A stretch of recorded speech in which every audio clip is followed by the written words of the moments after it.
right next to the library and out to that main parking lot where the officers are. I don't know if the officers got confused by them coming down the stairs, but you did see them all just take off to that area with their guns drawn.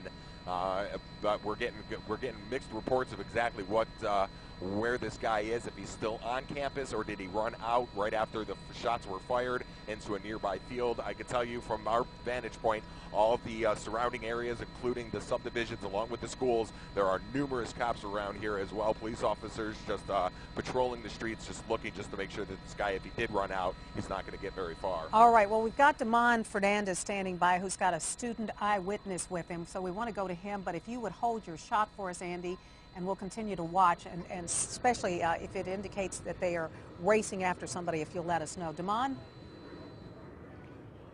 Well, Melanie, I have a lady named Sharon with me right now. She's one of the many students who were forced to evacuate. She told me a little bit about what happened. Now, you heard the gunshots, Sharon. Tell me about what you heard. Yes, sir. It was approximately about 5 gunshots. I was coming from going to a pre-algebra class. It was right there by the Lone Star Cafe. And once everyone heard the shot, it was a immediate panic of running. From what I heard, it was 2 young men who had an argument that led to gunshots. Now, how'd you guys get the order to leave the campus? Was it something that came through an email? Or? No, it wasn't by email. It was just about how the force the police on campus, there were action from it, and they was just telling everybody to get safe. As me, I was in the financial aid office till they told me that I could be excused from class today. And you said you heard about 5 gunshots. Could you tell exactly where they were coming from on campus? They was coming from around the corner, like in the middle of the yard, like right by the library. And it was about 5 of them. I can't even get to imagine what's going through your mind right now. I'm scared. I'm scared. I just don't know what to think. You know, I'm coming here to to school, and then, I mean, once you hear that, as you can see, all the traffic, it's a lot of people that's scared. Have they cordoned off any areas inside the campus right now? As you can see on the end down there, people are coming this way, but they're not allowed to go back into school. Thank you so much, Sharon. Now, Again, Damon, Sharon. She was a student who said that she was on campus right here. Damon, before I have it here, Melanie. Yeah, before she leaves, so she thinks this shooting actually took place outside of the library. Is that right? She was telling me it's outside the cafeteria. Was it outside the cafeteria or the library?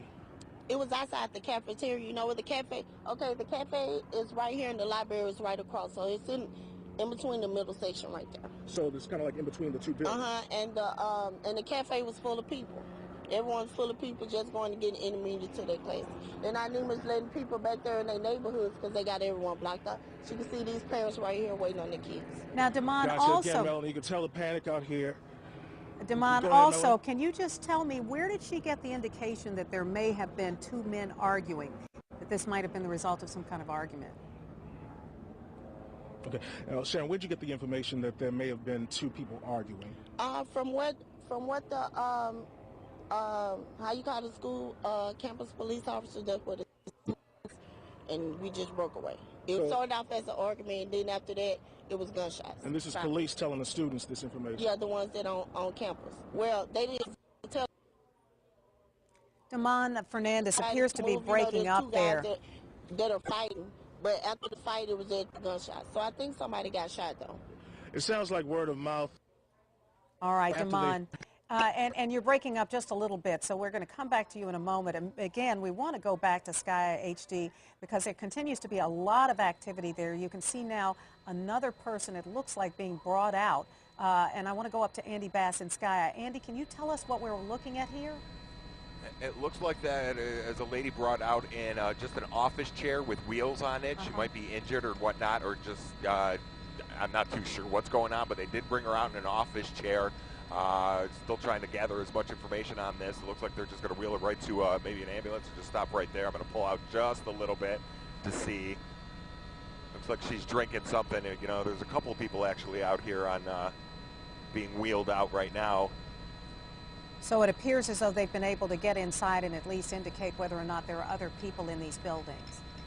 Absolutely, yeah. There was a whole bunch of them just came out of them right now. One was also in a wheelchair or a mobile device as well, not one of the office chairs. Several students came out with officers when we were on the back side of there. Saw more officers start running towards the library, towards the arts center. what I can gather from looking at the building.